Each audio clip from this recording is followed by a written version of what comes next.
15세기 콘스탄티노플에서 저 멀리 수백 년 뒤 우주를 떠도는 우주선까지. 정말 상상도 안 가는 조합이죠? 앤서니 도어의 소설 클라우드 쿠쿠랜드는 바로 이런 엄청난 시공간을 넘나드는 이야기입니다. 단 하나의 이야기가 어떻게 흩어져 있는 영혼들을 마법처럼 연결하는지 그 장대한 여정을 따라가 볼 거예요. 이 모든 이야기의 심장부에는요, 바로 이 오래된 원고가 자리 잡고 있어요. 거의 사라질 뻔했던, 어떻게 보면 좀 어리석어 보이지만 정말 아름다운 꿈을 꾼 한 양치기의 이야기입니다. 아니 근데 이런 낡은 이야기가 대체 어떻게 살아남아서 수많은 사람들의 삶을 통째로 바꿔놓을 수 있었을까요? 자, 그래서 오늘 우리가 함께 떠나볼 여정은 이렇습니다. 먼저 그 고대 이야기를 살펴보고 그 이야기가 만난 5명의 삶을 따라가 볼 거고요. 또 어떻게 그들이 하나로 묶이는지, 그리고 이야기는 어떻게 살아남는지, 마지막으로 우리 마음속의 쿠쿠랜드는 과연 무엇인지 같이 한번 파헤쳐 보시죠. 네, 바로 이겁니다. 이 모든 소설을 관통하는 단 하나의 이야기.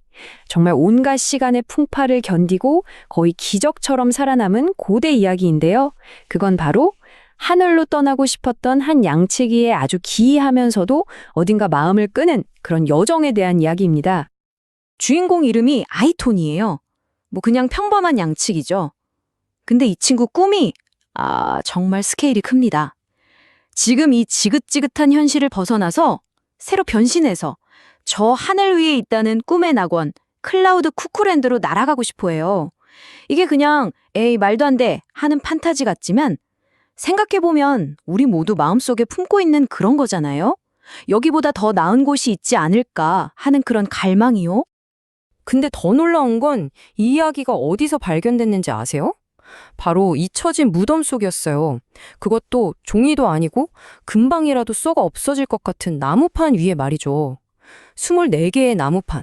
정말 곰팡이가 슬거나 누군가 불쏘시개로 써버렸어도 이상하지 않을 이 연약한 이야기가 수천 년을 버텨서 우리 손에 들어왔다는 거, 이거 진짜 기적 아닌가요? 자, 그럼 이제 이 기적 같은 이야기가 과연 누구의 손에 들어가게 되는지 시간을 훌쩍 뛰어넘어서 운명처럼 이 이야기에 이끌린 5명의 주인공들을 한 명씩 만나볼 시간입니다. 첫 번째 인물은 15세기 콘스탄티노플의 소녀 안나입니다. 도시는 곧 함락될 위기에 처해 있고 주변의 모든 게 무너져 내리는 상황이에요. 그런데 이 어린 소녀는 낡은 책 속에서 고대 그리스어를 배우면서 그 누구도 빼앗아갈 수 없는 자기만의 작은 자유와 위안을 찾아냅니다.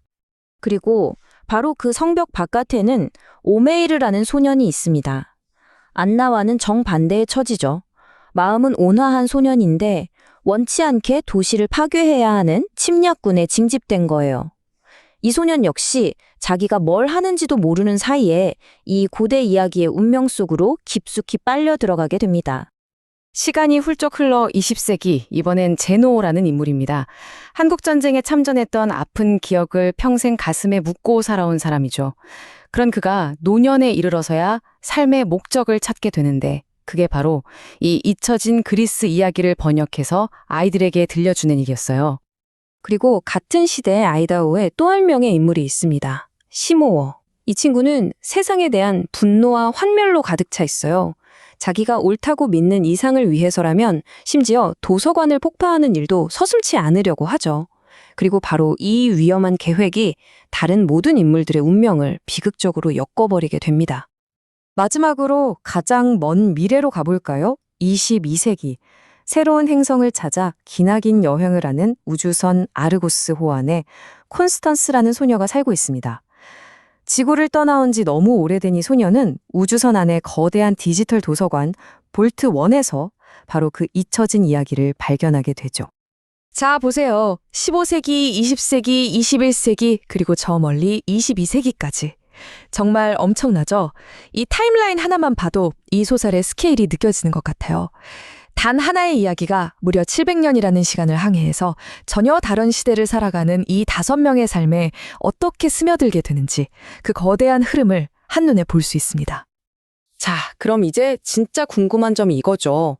대체 어떻게 이 엉뚱해 보이는 양치기 이야기가 이렇게나 다른 시대, 다른 공간에 있는 5사람의 마음을 전부 사로잡을 수 있었을까요? 그들을 하나로 묶어주는 보이지 않는 실타래는 과연 무엇이었을까요? 그 답의 핵심에는 바로 미토스라는 개념이 있습니다. 이게 그냥 이야기라고 번역하기에는 좀 아쉬운 단어예요.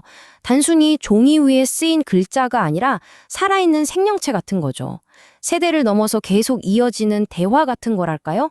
읽는 사람이 누구냐에 따라서 또 어떤 시대냐에 따라서 계속해서 새로운 의미로 다시 태어나는 거예요. 바로 이 대사처럼 말이죠. 아이톤의 이 간절한 외침은 사실 우리 모두의 마음속에 있는 소리 아닐까요? 지금의 나보다 더 나은 존재가 되고 싶고 지금 여기보다 더 나은 곳으로 가고 싶다는 이 열망. 이게 바로 시대를 초월해서 모든 주인공들이 그리고 우리가 공감하는 감정인 거죠. 그래서 아이톤의 이야기는 이들에게 단순한 옛날 이야기가 아니에요. 각자가 갇혀있는 현실이라는 감옥에서 탈출할 수 있는 열쇠가 되어주죠. 안나에게는 자유를, 제노에게는 사람들과의 연결을, 콘스탄스에게는 잃어버린 고향 지구와의 끈을, 심지어 시모어의 절망과 오메이르의 운명까지도 이 이야기와 얽히면서 전혀 다른 방향으로 흘러가게 됩니다. 결국 이 소설이 말하고 싶은 진짜 핵심은 바로 이거 같아요. 위대한 이야기는 저절로 살아남는 게 아니라는 것. 이 책은 그 이야기를 필사적으로 지켜낸 사람들, 그러니까 이름 없는 필경사, 번역가, 그리고 무엇보다 도서관 사서들에게 바치는 뜨거운 헌사입니다. 이 원고가 걸어온 길을 한번 보세요. 정말 아슬아슬한 여정이었죠. 고대의 무덤에서 시작해서 함락되는 도시 속 한 소녀의 손을 거치고 수세기 동안 잊혔다가 도서관에서 극적으로 재발견되고 마침내 아이들의 연극으로 또 머나먼 미래의 우주선 디지털 데이터로 남기까지 이 모든 과정에 누군가의 필사적인 사랑과 헌신이 없었다면 불가능했을 겁니다. 그리고 현재 오후 4시 51분 모든 운명이 한 곳으로 모여듭니다. 시모어가 차 안에서 도서관을 노려보고 있어요. 그 안에서는 제노와 아이들이 바로 그 클라우드 쿠크랜드 연극을 한창 연습하고 있습니다. 오후 4시 57분. 세상을 구하겠다는 그 엇나간 신념 하나로 시모어가 마침내 차문을 엽니다. 그가 한 걸음 내딛는 이 순간, 수백, 수천 년을 이어져 온 이 연약한 이야기의 운명도 함께 벼랑 끝으로 내몰립니다.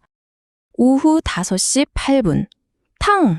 하는 총성과 함께 도서관의 평화는 산산조각이 납니다.